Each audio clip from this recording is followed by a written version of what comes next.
Le pouvoir ne se donne pas, le pouvoir s'arrache. Et il faut que le peuple noir apprenne à arracher le pouvoir. Ça ne se donne pas. Moi, quand j'entends certains Africains ou certains m'écrivent me dire « Madame Beyala, quand est-ce que M. Hollande va venir nous libérer ?» Je leur dis jamais. Il ne viendra vous libérer. Soyons clairs là-dessus. Un peuple se libère par lui-même. Personne n'a jamais libéré personne. Ça n'existe pas dans l'histoire du monde. Si vous voulez vous libérer, si vous vous sentez opprimé, levez-vous et utilisez tous les moyens à votre possession pour vous libérer. Ayez l'esprit du sacrifice. Au moins les Africains français, nous l'avons. Quand nous décidons d'acheter une maison de la culture africaine française, nous ne sommes pas riches. Mais chacun va se dépouiller un peu de ce qu'il a pour que le collectif marche. Il est temps que les Africains apprennent une chose. Tant qu'ils n'auront pas en esprit que nous sommes dans un tout plus grand que nous-mêmes et que chacun va vouloir ne pas mourir, ne pas donner son argent, ne pas donner son temps, ne pas donner son énergie, on n'ira nulle part. Et ce n'est de la faute de personne d'autre que de la faute de nous-mêmes.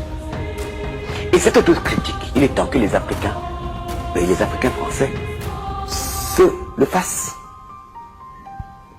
Or, ce n'est pas le cas pour l'instant. Ils sont en attente de quoi? Il ne se passera rien. Mes frères, il ne se passera rien si vous ne faites pas. Parce que moi, si je suis opprimé, je me lève. Quand je crée le collectif Égalité, à l'époque pour réclamer des places pour les Noirs, c'est parce que je sentais j'étais opprimé et que mes frères étaient opprimés. Donc je me lève. Et je prends des risques. Et des risques, on peut même jusqu'à aller se faire tuer. Il faut accepter le principe sacrificiel. Les nations occidentales se sont créées sur la base de ce sacrifice. Même la France aujourd'hui, s'il n'y avait pas eu des hommes, des femmes, des enfants qui ont sacrifié leur vie en faisant leur révolution, la révolution française, on n'en serait pas là. S'il n'y avait pas eu la commune, on n'en serait pas là. Le sacrifice fait partie du processus de la construction des identités des nations.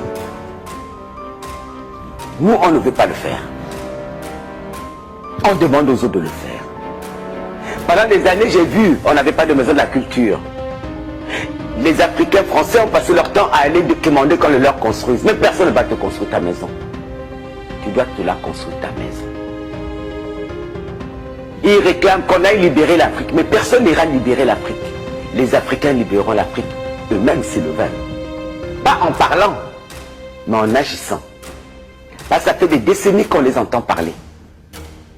Moi, je suis un révolutionnaire. Non, tu l'es. Pose l'acte. Tu n'es pas content du régime. Lève-toi. Déjà à l'époque, j'ai réécouté récemment Fela Ramson Kuti. Tout ce que je dis, elle le disait déjà, ça veut dire que c'est un comportement chez nous récurrent. Le refus du sacrifice.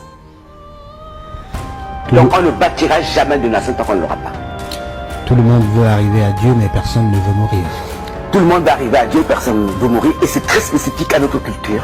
Et c'est ça qui est dommage. Et ce n'est pas seulement au niveau du sacrifice physique, mais même de l'argent. On vous dit, on va faire des cotisations pour envoyer telle chose à tel endroit. Ceux-là même qui sont concernés par l'endroit ont du mal à donner 1 euro. Bon Dieu. Comment voulez-vous avancer? Le peuple Tutsi nous avait donné un exemple en 1994, 95, 96. Ils étaient maltraités, ils avaient subi un génocide. Qu'est-ce qu'ils ont fait? Tous les Tutsis du monde, je vous le signale, étaient obligés de donner, je crois, le tiers de leur salaire comme don à la révolution. Et ils l'ont tous fait, enfants comme adultes, vieux comme jeunes, hommes comme femmes. Et Kagame se battait au front. Là, j'entends des gens, oh, on est en train de nous tuer et nous, on n'est pas contents. Et ils marchent. Mais marcher.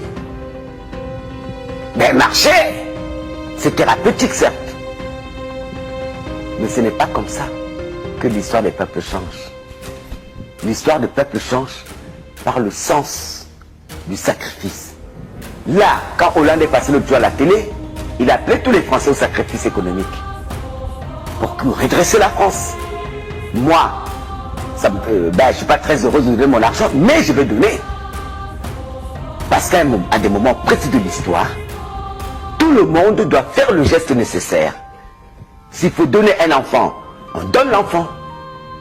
S'il faut donner de l'argent, on donne l'argent. Quand vous dites ici, il faut donner un enfant, on donne l'enfant, c'est-à-dire pendant la Révolution, c'est ce qui s'est passé.